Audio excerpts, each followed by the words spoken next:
Today for Update Monday, your big dog is gonna talk to you about problems, because everybody got them. I like to separate problems into two different categories. We got the problems that you started, you started them, and then the problems that you didn't have direct control over, but you're going through a problem from some outside source. Both of them are problems, but what actually defines who you are is how you solve the problem. At the baseline, you could just sit there and complain about the problem while doing nothing else.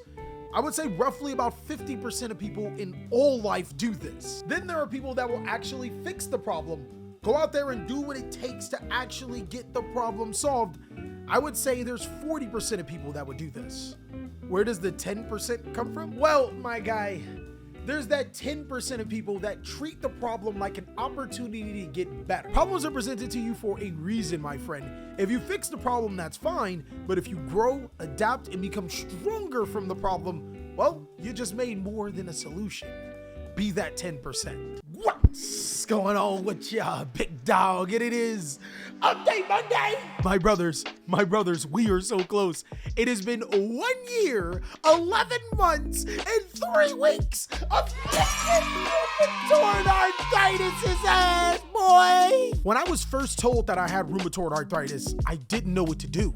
Real man-to-man shit, my guy, I cried. I thought that my life was over, and I genuinely considered unaliving myself. I'm not gonna lie, that unaliving thing, I don't want to say it's funny, but come on, guys, unalive, it sounds different. But then I realized that this was just another problem for me to not only solve, but actually use it as a platform to make everyone around me stronger.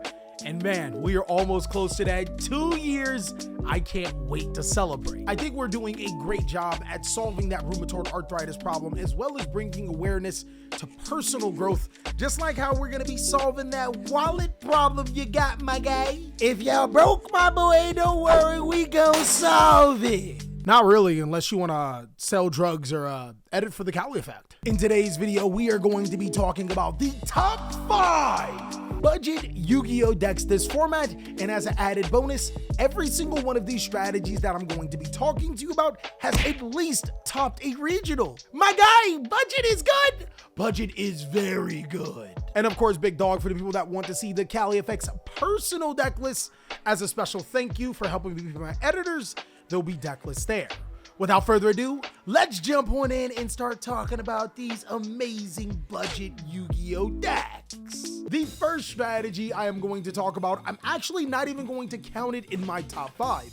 These decks are extremely competitive, but you should already know what the best structure decks in Yu-Gi-Oh are right now. My guy, it's easily Cyber Strike and Sacred Beasts, right? Right? It ain't those, is it? Both Structure Deck Beware of Trap Tricks and Structure Deck Dark World are insanely powerful right now. Them niggas really gave Structure Deck Trap Tricks an actual name, but Structure Deck Dark World just got Structure Deck Dark World. Structure Deck Trap Tricks has been going crazy in the Yu-Gi-Oh meta, and for a low price of $30, you can use that $20 extra to grab cards like Parallel Xe, Nibiru the Primal Being, and other important cards. Unfortunately, we ain't got no Pot of Prosperities just yet, but I can't wait till they get reprinted. Structure Deck Trap Tricks is a really good trap-based Yu-Gi-Oh deck built on being able to resolve their trap hole cards to be able to destroy your opponent's monsters before they can gain their best advantages. And Structure Deck Dark World is a totally different animal. Welcome to the Dark World. Structure Deck Dark World is built on being able to summon huge Dark World monsters to the side of the field, but what's so great about it is that it does have a hand loop using Silva's effect to be able to rip 2 cards out of your opponent's hand, my fault, really 4, and then can even go for that 5th card. If you guys want to see a deck profile, I just so happen to have a deck profile on Structure Deck Beware of the Trap Tricks. It's really, really good. Go ahead and check it out. And I have an updated version of Structure Deck Dark World as well. These 2 decks are phenomenal, my guy. But let's talk about the real top 5. So on to the very first deck I want to talk to you guys about. Flunderies is actually an insane Yu-Gi-Oh deck. My guy, my friend, my brother in Christ, I've gone mad! Ironically enough, Flunderies has actually been topping regionals here and there, and it's really because Flunderies has a solid matchup against the Yu-Gi-Oh meta. I mean, my guy, when you can tribute your opponent's monsters through Flunderies in the unexplored winds and flip them all face down with Flunderies, now you're bound to be doing something right. Also, Floowandereeze does have access to one of the strongest cards in the game in Harpy's Featherstorm. This card should be banned. Like seriously, my guy, I see how Dimensional Barrier gets a lot of hate, but Harpy's Featherstorm is just as broken! Even with the banning of the Wind Barrier statue, Floowandereeze has so much potential to be an incredible deck in Yu-Gi-Oh! Just like how I have to say ninjas are still that guy. So because I helped that N-word Cali go undefeated at a regional, I'm supposed to help the land hit it in Section 8, now all top. But interestingly enough, if you can afford the Hennessy Jutsu, then you probably should lay that off so you can buy some better cards. The other Callies told me that would motivate you guys to do better, but I have a feeling that HR is going to be talking to me again. Ninja is actually a crazy good deck against one of the best decks in Yu-Gi-Oh! And Kashtira. If they don't like their cards getting flipped face down, well, they're not gonna like Ninja at all. Not only does Ninja benefit from being able to play cards like Book of Moon, Book of Eclipse, and Destructive Dorama Cannon, Ninjutsu Art Dancing Leaves allows you to tribute your opponent's face down monsters to summon your own ninja monsters from your deck. My guy, if taking yo bish was an actual thing, this is it! Ironically enough, and you're probably going to hear this a lot, but the cards that I would aspire to get after building a Ninja or a Floowandereeze deck would easily be Pot of Prosperity. Before you look at me, I already know what you guys are thinking. Calieffect, you better prosper us on some cheap prosperities. Unfortunately, dog, I have no control over that. My guy, this card is expensive, but it is really, really good. Until then, we can play Pot of Extravagance, which is a common. But maybe Prosperity is something we are 1000% sure would get a reprint. I personally think one is really coming. Let's look at a deck that doesn't necessarily need Pot of Prosperity to be able to thrive. Now, this particular deck was actually seen as a very expensive deck because of the Runic and Adventure engines, but there's actually a third engine that is really good for the deck and is incredibly powerful.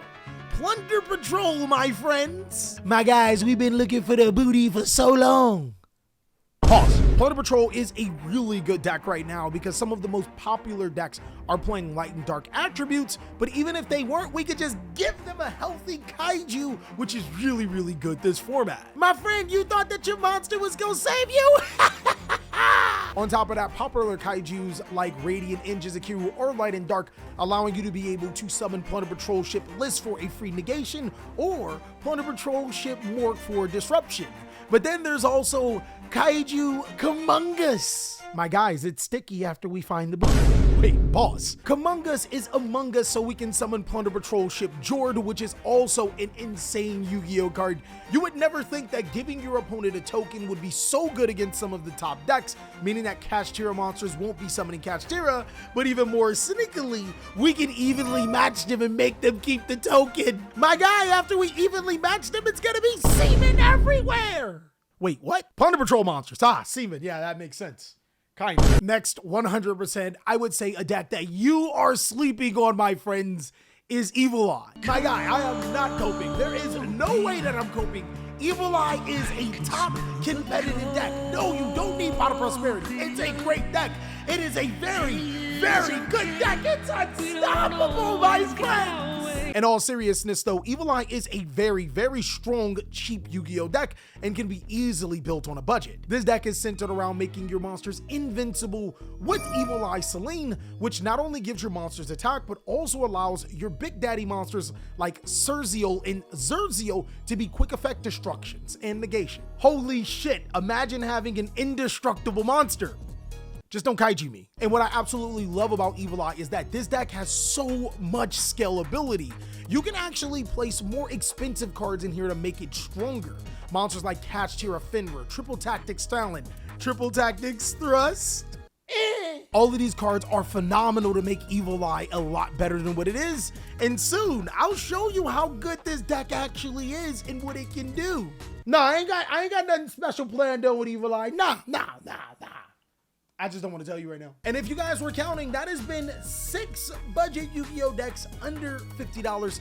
Every single one of them has been powerful. What do you mean? My guy, I gave you 6. I still gotta give you another one? Holy God. God, you're greedy. One cool thing about this, hypothetically, if you bought every single one of these decks that I'm going to mention to you, it's only going to cost you $350, which may seem like a lot, but that is a lot of cards that you're getting, and they're all pretty good decks. And if you buy it on TCG Player, you better be using my TCG Player link. Always use my TCG Player link. But lastly, a deck that has been doing its rounds at the regional level, it's actually Generator. That's right, guys. The deck that give you boss-ass bitch vibes is actually a pretty solid deck at $50. Generators are built on being able to special summon generator token monsters to your side of the field, and then summoning your huge Big Daddy boss monsters, which actually have some great effects. My guy, Har is an Omni Negate, Nihog is a Summon Negate, Yutgunda is a free disruption. Then you got the sexy Mama Jambas like hella to bring them all back. Hey dog, I'm not into goth girls, but that girl from Kim Possible, she could get it. And what I find really cool about this deck is not only being able to make rank 9 monsters with ease, there's so many good rank 9 monsters, but it's also the uses of Trias Hierarchia. My guys, the generator tokens you summon to your side of the field is fairy. Have you read Trias Hierarchia? My guy, destroy 1 card on the field and draw 3 cards. Draw 3 cards! Holy shit, what do we do here? It's broken, it's broken! Generator is actually a very solid, extremely fun deck to play. And I think you'd actually be surprised if you picked up one of these budget Yu-Gi-Oh decks, whether if you're getting into the game or you wanted to try something new. These decks are actually really, really good right now. And that's all I got, big dog. Holy, don't ask me for no more. That's 7. That's 7. But of course, if you want to see more amazing content, you already know what to do. Go ahead and click on these videos because they are so awesome. And of course, I'll catch you on the next one.